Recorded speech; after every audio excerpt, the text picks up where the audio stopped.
The Black Cat by Edgar Allan Poe. For the most wild yet most homely narrative which I am about to pen, I neither expect nor solicit belief.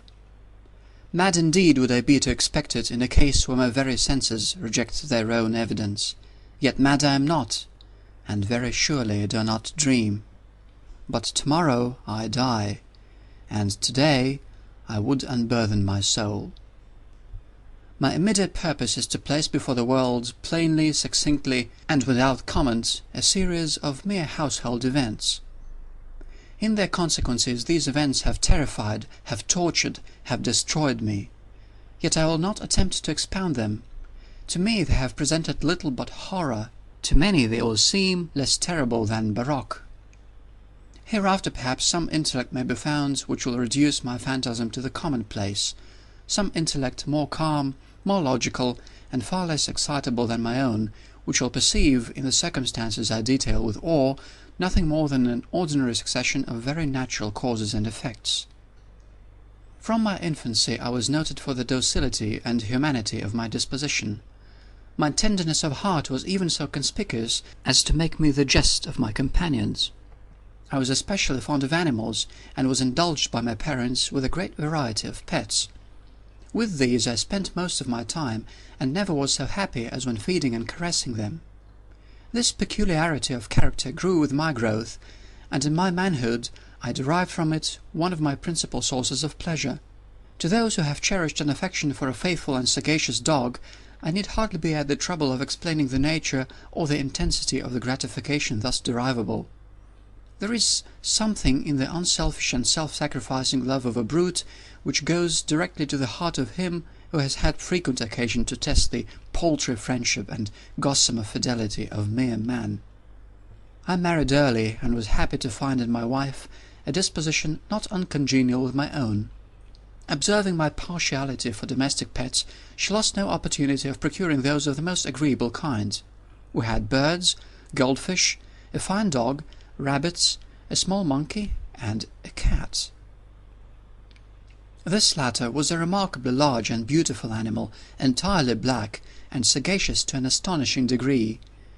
In speaking of his intelligence, my wife, who at heart was not a little tinctured with superstition, made frequent allusion to the ancient popular notion which regarded all black cats as witches in disguise. Not that she was ever serious upon this point, and I mention the matter at all for no better reason than that it happens just now to be remembered. Pluto, this was the cat's name, was my favourite pet and playmate. I alone fed him, and he attended me wherever I went about the house. It was even with difficulty that I could prevent him from following me through the streets. Our friendship lasted in this manner for several years, during which my general temperament and character, through the instrumentality of the fiend intemperance, had, I blush to confess it, experienced a radical alteration for the worse. I grew, day by day, more moody, more irritable, more regardless of the feelings of others. I suffered myself to use intemperate language to my wife. At length I even offered her personal violence. My pets, of course, were made to feel the change in my disposition. I not only neglected but ill-used them.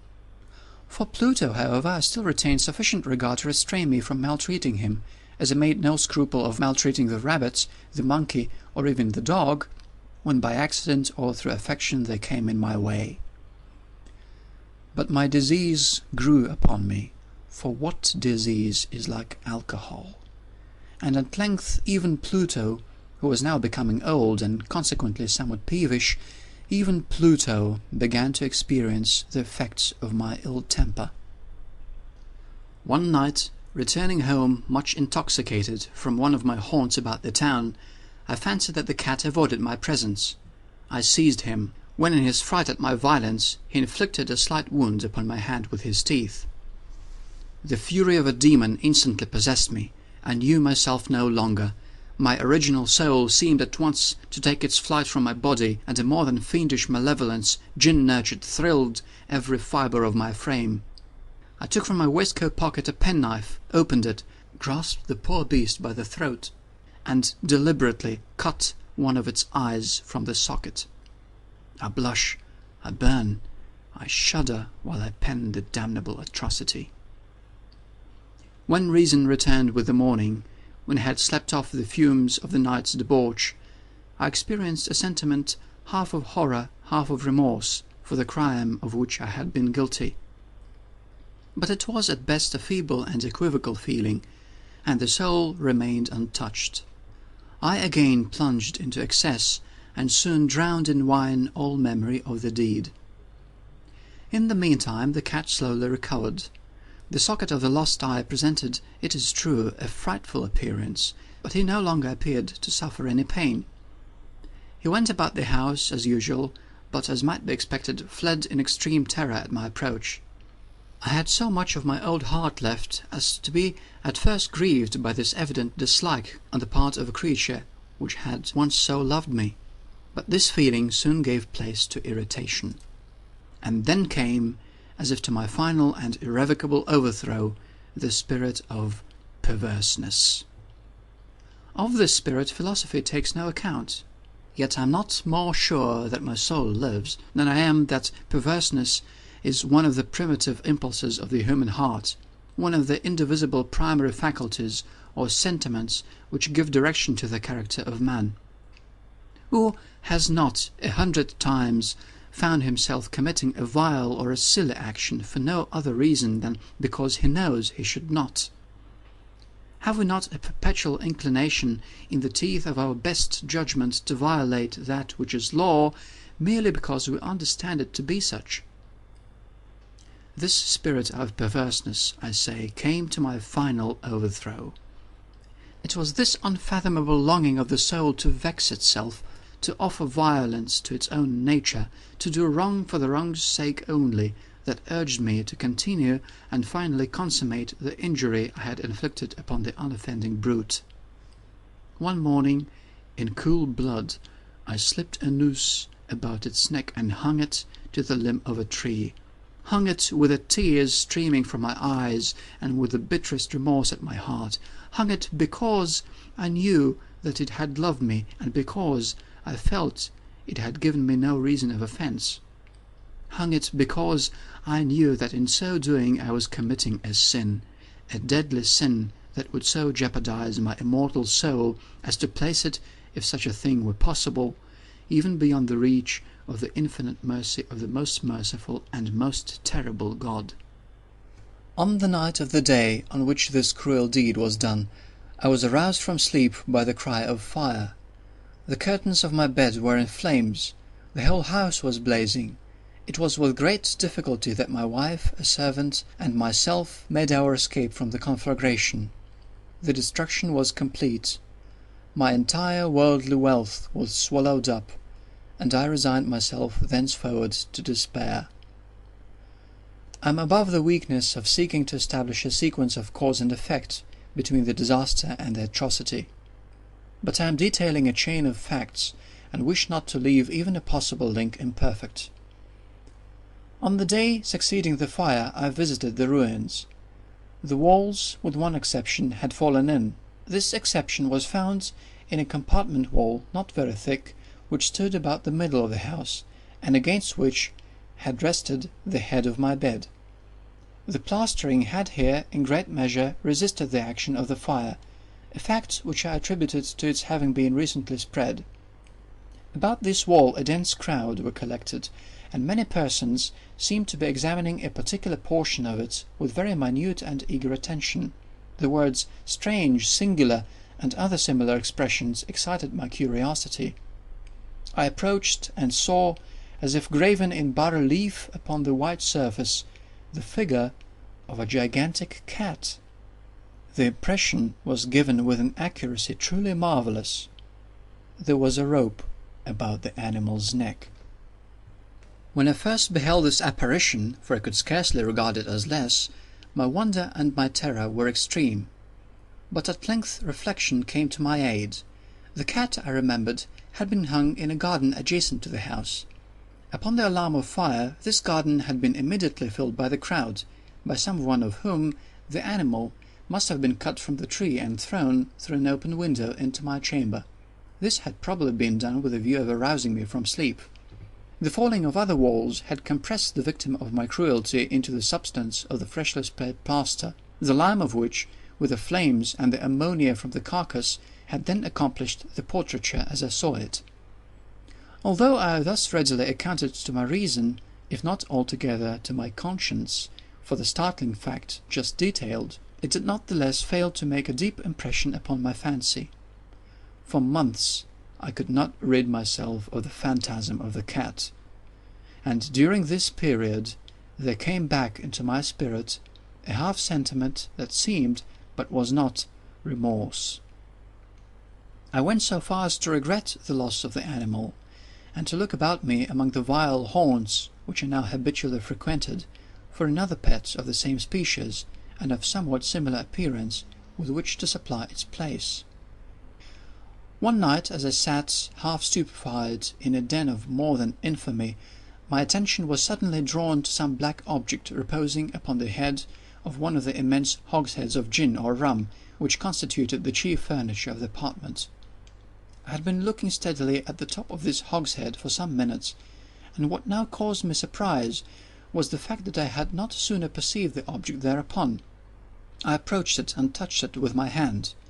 It was a black cat, a very large one, fully as large as Pluto, and closely resembling him in every respect but one. Pluto had not a white hair upon any portion of his body, but this cat had a large, although indefinite splotch of white covering nearly the whole region of the breast. Upon my touching him, he immediately arose, purred loudly, rubbed against my hand, and appeared delighted with my notice.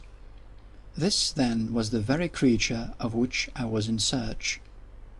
I at once offered to purchase it of the landlord, but this person made no claim to it, knew nothing of it, had never seen it before. I continued my caresses, and when I prepared to go home, the animal evinced a disposition to accompany me. I permitted it to do so, occasionally stooping and patting it as I proceeded. When it reached the house, it domesticated itself at once, and became immediately a great favourite with my wife. For my own part, I soon found a dislike to it arising within me. It was just the reverse of what I had anticipated, but I know not how or why it was, its evident fondness for myself rather disgusted and annoyed. By slow degrees, these feelings of disgust and annoyance rose into the bitterness of hatred. I avoided the creature, a certain sense of shame and the remembrance of my former deed of cruelty preventing me from physically abusing it.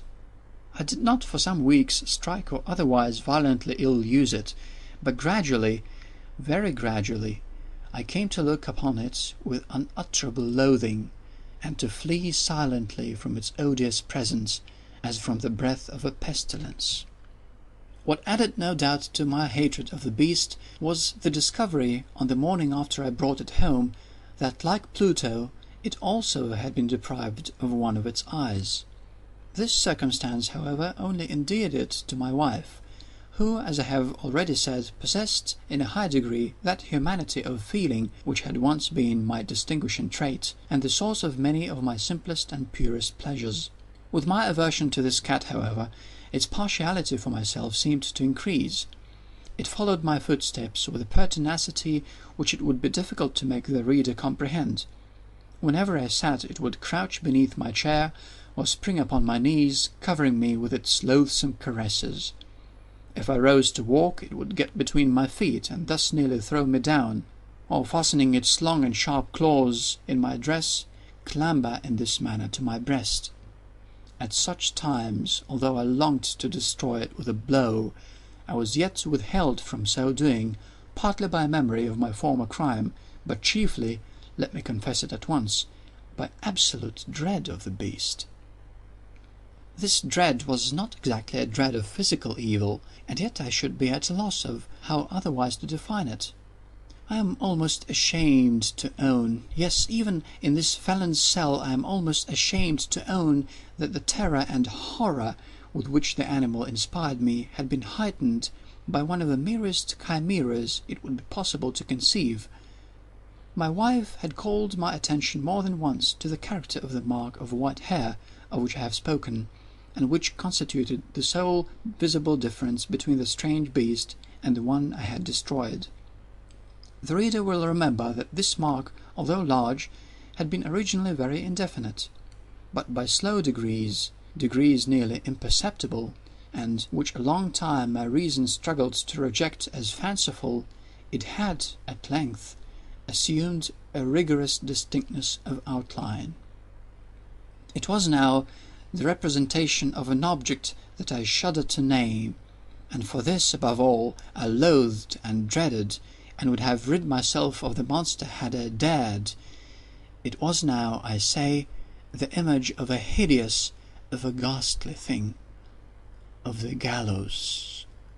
O mournful and terrible engine of horror and of crime, of agony and of death!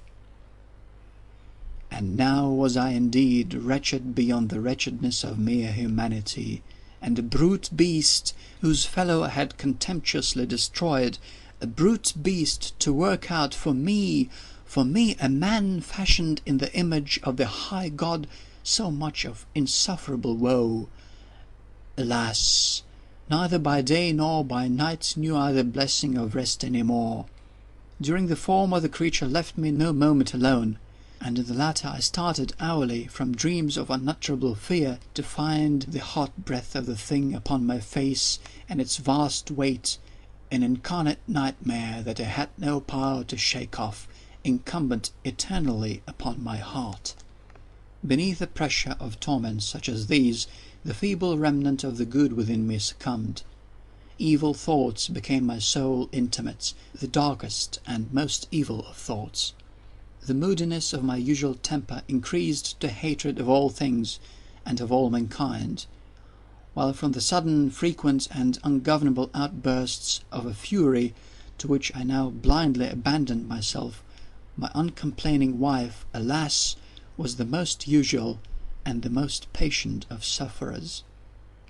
One day she accompanied me upon some household errand into the cellar of the old building which our poverty compelled us to inhabit. The cat followed me down the steep stairs, and nearly throwing me headlong, exasperated me to madness. Uplifting an axe, and forgetting in my wrath the childish dread which had hitherto stayed my hand, I aimed a blow at the animal, which of course would have proved instantly fatal had it descended as I wished. But this blow was arrested by the hand of my wife. Goaded by the interference into a rage more than demoniacal, I withdrew my arm from her grasp and buried the axe in her brain. She fell dead upon the spot, without a groan. This hideous murder accomplished, I set myself forthwith, and with entire deliberation, to the task of concealing the body. I knew that I could not remove it from the house, either by day or by night, without the risk of being observed by the neighbours. Many projects entered my mind. At one period I thought of cutting the corpse into minute fragments and destroying them by fire. At another I resolved to dig a grave for it in the floor of the cellar. Again I deliberated about casting it in the well in the yard, about packing it in a box as if merchandise, with the usual arrangements, and so getting a porter to take it from the house. Finally, I hit upon what I considered a far better expedient than either of these.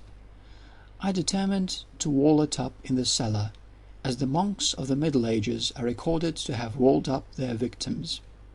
For a purpose such as this, the cellar was well adapted. Its walls were loosely constructed, and had lately been plastered throughout with a rough plaster, which the dampness of the atmosphere had prevented from hardening.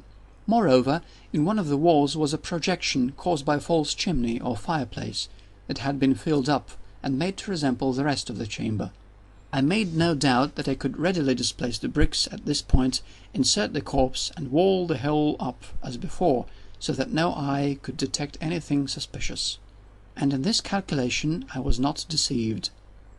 By means of a crowbar I easily dislodged the bricks, and having carefully deposited the body against the inner wall, I propped it in that position, while with little trouble I relaid the whole structure as it stood before.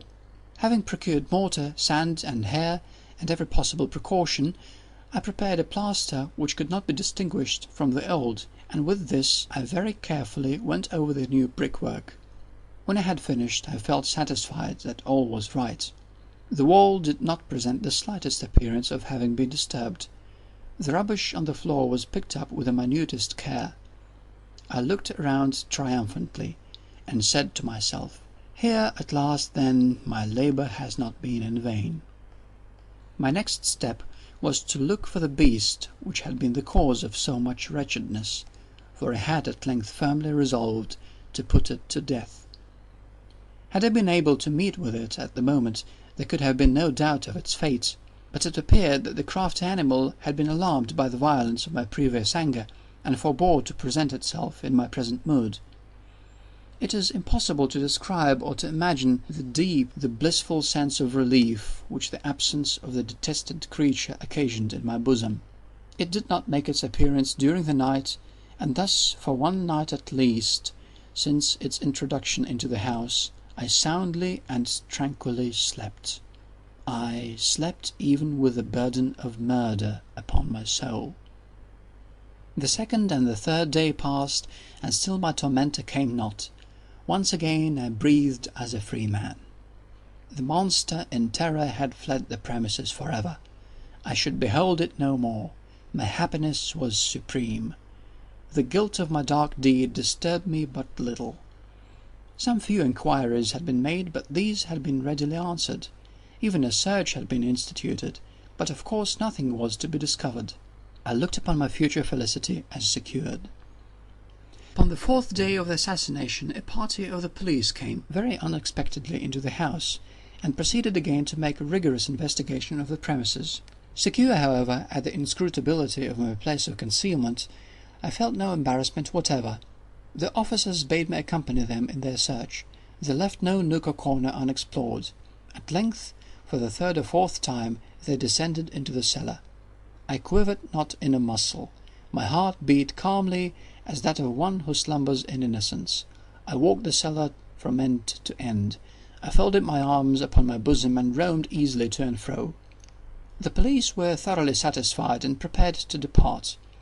The glee at my heart was too strong to be restrained. I burned to say, if but one word, by way of triumph, and to render doubly sure their assurance of my guiltlessness. "Gentlemen," I said at last, as the party ascended the steps, "I delight to have allayed your suspicions. I wish you all health and a little more courtesy. By the by, gentlemen, this is a very well-constructed house." In the rabid desire to say something easily, I scarcely knew what I uttered at all. "I may say an excellently well-constructed house. These walls are going, gentlemen, these walls are solidly put together." And here, through the mere frenzy of bravado, I rapped heavily with a cane which I held in my hand upon that very portion of the brickwork behind which stood the corpse of the wife of my bosom. But may God shield and deliver me from the fangs of the arch-fiend! No sooner had the reverberation of my blows sunk into silence than I was answered by a voice from within the tomb, by a cry at first muffled and broken like the sobbing of a child, and then quickly swelling into one long, loud, and continuous scream, utterly anomalous and inhuman, a howl, a wailing shriek, half of horror and half of triumph, such as might have arisen only out of hell, conjointly from the throats of the damned in their agony and the demons that exult in the damnation. Of my own thoughts it is folly to speak. Swooning, I staggered to the opposite wall. For one instant the party upon the stairs remained motionless, through extremity of terror and awe. In the next, a dozen stout arms were toiling at the wall. It fell bodily. The corpse, already greatly decayed and clotted with gore, stood erect before the eyes of the spectators. Upon its head, with the red extended mouth and solitary eye of fire, sat the hideous beast whose craft had seduced me into murder, and whose informing voice had consigned me to the hangman. I had walled the monster up within the tomb. End of The Black Cat.